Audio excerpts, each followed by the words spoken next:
विशाख मास महत्तम अंतिम अध्याय 30। हरे कृष्णा, राधे राधे। विशाख मास महत्तम के अध्याय 29 में शंख मुनि और व्याध का संवाद सुन रहे थे, जिसमें शंख मुनि व्याध को विभिन्न प्रवृत्ति के विषय में बताते हैं और उनके समक्ष पेड़ में से एक सर्प आ जाता है। अब आगे शुकदेव जी कहते हैं, तदंतर व्यास सहित शंख मुनि ने विस्मित होकर सर्प से पूछा, तुम कौन हो? तुम्हारी ये दशा कैसे प्राप्त हुई? सर्प ने कहा, पूर्व जन्म में मैं प्रयाग का एक ब्राह्मण था। मेरे पिता का नाम कुशीद मुनि और मेरा नाम रोचन था। मैं धन्याद अनेक पुत्रों का पिता और सदैव अभिमान से दूषित था। बैठे बैठे बहुत बकवाद किया करता था।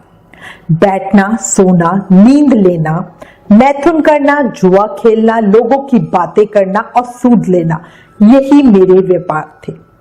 मैं लोक निंदा से डरकर नाम मात्र के शुभ कर्म करता था, सो भी दंभ के साथ। उन कर्मों में मेरी श्रद्धा नहीं थी।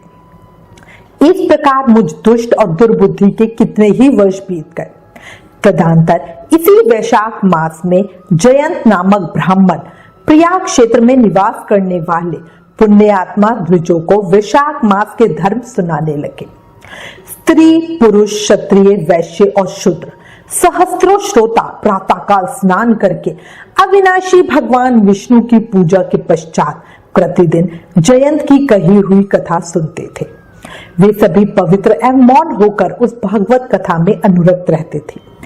एक दिन मैं भी कौतूहल वंश देखने की इच्छा से श्रोताओं की उस मंडली में जा बैठा। मेरे मस्तक पर पगड़ी बंधी थी, इसलिए मैंने नमस्कार तक नहीं किया और संसारी वार्तालाप में अनुरक्त हो कथा में विघ्न डालने लगा। कभी मैं कपड़े फैलाता, कभी किसी की निंदा करता और कभी जोर से हंस पड़ता था। जब तक कथा समाप्त हुई तब तक मैंने इसी प्रकार समय बिताया। तत्पश्चात दूसरे दिन सनिपात रोग से मेरी मृत्यु हो गई। मैं तपाए हुए शीशे के जल से भरे हुए हलाहल नरक में डाल दिया गया और 14 मंत्रों तक वहां यातना भोगता रहा। उसके बाद 84 लाख योनियों में क्रमशः जन्म लेता और मरता हुआ मैं इस समय क्रूर तमोगुणी सर्प होकर इस वृक्ष के खोखले में निवास करता था। हे मुनि, सौभाग्यवश आपके मुखारविंद से निकली हुई अमृतमय कथा को मैंने अपने दोनों नेत्रों से सुना, जिससे तत्काल मेरे सारे पाप नष्ट हो गए।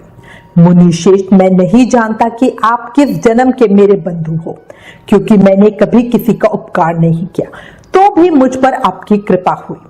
आपका चित्त समान है, जो सब प्राणियों पर दया करने वाले साधु पुरुष हैं, उनमें परोपकार की स्वाभाविक प्रवृत्ति होती है। उनकी कभी किसी के प्रति विपरीत बुद्धि नहीं होती। अतः आप मुझ पर कृपा कीजिए, जिससे मेरी बुद्धि धर्म में लगे। देवादिदेव भगवान विष्णु की मुझे कभी विस्मृति ना हो और साधु चरित्र वाले महापुरुषों का सदा ही संग प्राप्त हो। जो लोग मत से अंधे हो रहे हैं, उनके लिए एकमात्र दरिद्रता ही उत्तम अंजन है। इस प्रकार नाना भांति से स्तुति करके रोचन ने एक बार ऋषि शंख को प्रणाम किया और हाथ जोड़कर चुपचाप उनके आगे खड़ा हो गया। तब ऋषि शंख ने कहा, ब्राह्मण, तुमने विशाख मास और भगवान विष्णु का महत्तम सुना है। इससे उसी क्षण तुम्हारा सारा बंधन नष्ट हो गया। हे द्विजश्रेष्ठ, परिहास, भय, क्रोध, द्वेष, कामना अथवा स्नेह से भी एक बार भगवान विष्णु के पापहारी नाम का उच्चारण करके बड़े भारी पापी भी रोग शोक रहित बैकुंठ धाम में चले जाते हैं। फिर जो श्रद्धा से युक्त हो, क्रोध और इंद्रियों को जीतकर सबके प्रति दया भाव रखते हुए भगवान की कथा सुनते हैं, वे उनके लोक में जाते ही जाते हैं। इस विषय में तो कहना ही क्या है। कितने ही मनुष्य केवल भक्ति के बल से एकमात्र भगवान की कथा वार्ता में तत्पर हो, अन्य सब धर्मों का त्याग कर देने पर भी भगवान विष्णु के परम पद को पा लेते हैं। भक्ति से अथवा द्वेष आदि से जो कोई भी भगवान की भक्ति करते हैं, वे भी पाप हरणी पूतना की भांति परम पद को प्राप्त होते हैं। सदा महात्मा पुरुषों का संग और उन्हीं के विषय में वार्तालाप करना चाहिए। रचना शिथिल होने पर भी जिसके प्रत्येक श्लोक में भगवान के सुयश सूचक नाम है, वही प्राणी जन समुदाय की पाप राशि का नाश करने वाली होती, क्योंकि साधु पुरुष उसी को सुनते, गाते और कहते हैं। जो भगवान किसी से कष्ट साध्य सेवा नहीं चाहते, आसन आदि विशेष उपकरणों की इच्छा नहीं रखते तथा सुंदर रूप और जवानी नहीं चाहते, अपितु एक बार भी स्मरण कर लेने पर अपना परम प्रकाशमय बैकुंठ धाम दे डालते हैं, उन दयालु भगवान को छोड़कर मनुष्य किसकी शरण में जाए। उन्हीं रोग शोक से रहित, चित्त द्वारा चिंतन करने योग्य, अव्यक्त, दया निधान, भक्त वत्सल भगवान नारायण की शरण में जाओ। हे महामते, वैशाख मास में कहे हुए इन सब धर्मों का पालन करो, उससे प्रसन्न होकर भगवान जगन्नाथ तुम्हारा कल्याण करेंगे। ऐसा कहकर शंख मुनि व्याध की ओर देखकर चुप हो गए। तब उस दिव्य पुरुष ने पुनः इस प्रकार कहा, मुने, मैं धन्य हुआ, आप जैसे दयालु महात्मा ने मुझ पर अनुग्रह किया है। मेरी कुत्सित योनि दूर हो गई और अब मैं परम गति को प्राप्त हो रहा हूँ। यह भी मेरे लिए सौभाग्य की बात है। यूं कहकर दिव्य पुरुष ने शंख मुनि की परिक्रमा की तथा उनकी आज्ञा लेकर वह दिव्य लोक को चला गया। तदंतर संध्या हो गई। व्याध ने ऋषि शंख को अपनी सेवा से संतुष्ट किया और उन्होंने सायकाल की संध्योपासना करके शेष रात्रि व्यतीत की।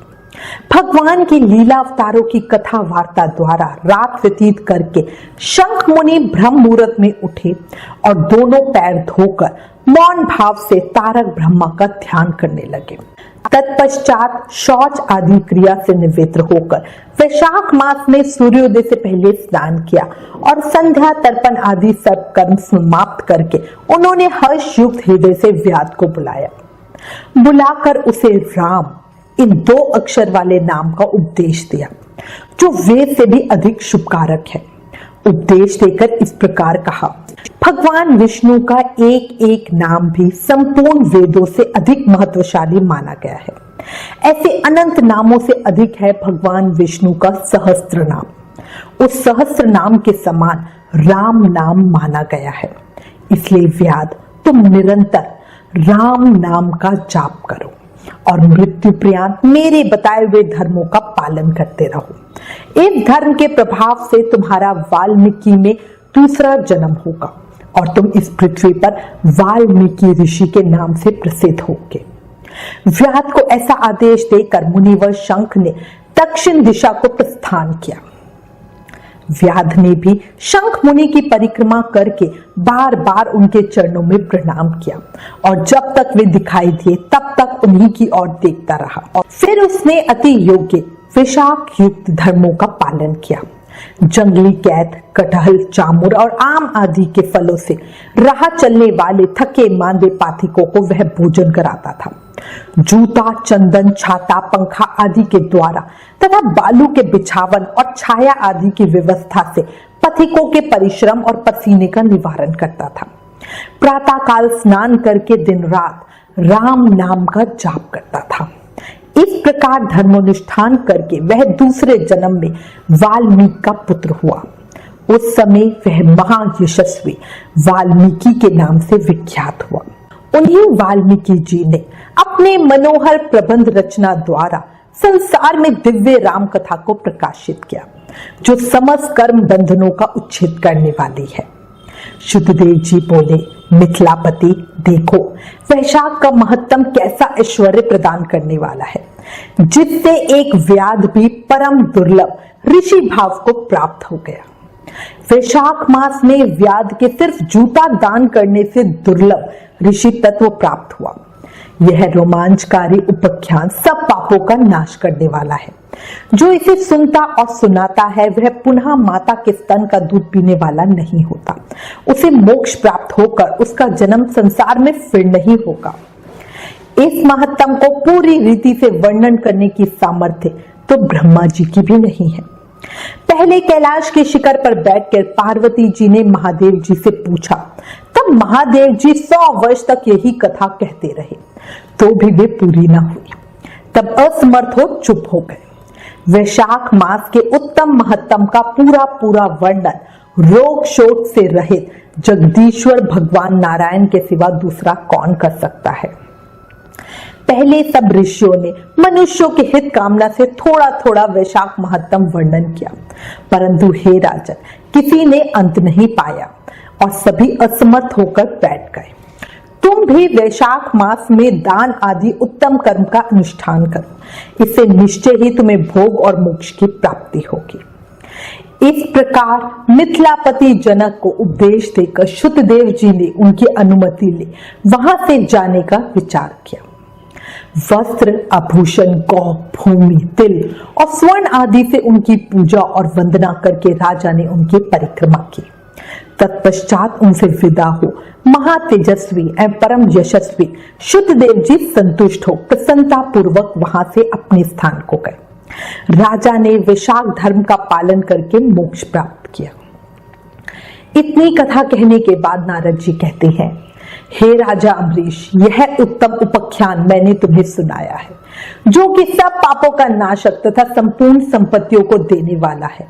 इससे मनुष्य भुक्ति, मुक्ति, ज्ञान एवं मोक्ष पाते हैं।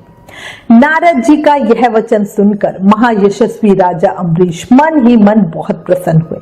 उन्होंने बाह्य जगत के व्यापारों से निवृत्त होकर मुनि को साष्टांग प्रणाम किया और अपने संपूर्ण वैभवों से उनकी पूजा की।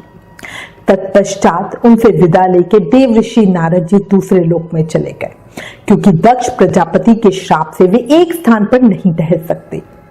राजा अम्बरीश भी नारद जी के बताए हुए सब धर्मों का अनुष्ठान करके निर्गुण परब्रह्म परमात्मा में विलीन हो गए। इतनी कथा कहकर सूत जी बोले, जो कोई इस पाप नाशक एवं पुण्य वर्धक उपाख्यान को सुनता या पढ़ता है वह परम गति को प्राप्त होता है। जिनके घर में यह लिखी हुई पुस्तक रहती है उनके हाथ में मुक्ति आ जाती है। फिर जो सदा इनके श्रवण में मन लगाते हैं उनके लिए तो कहना ही क्या है। वैशाख मास महत्तम सभी अध्याय संपूर्ण।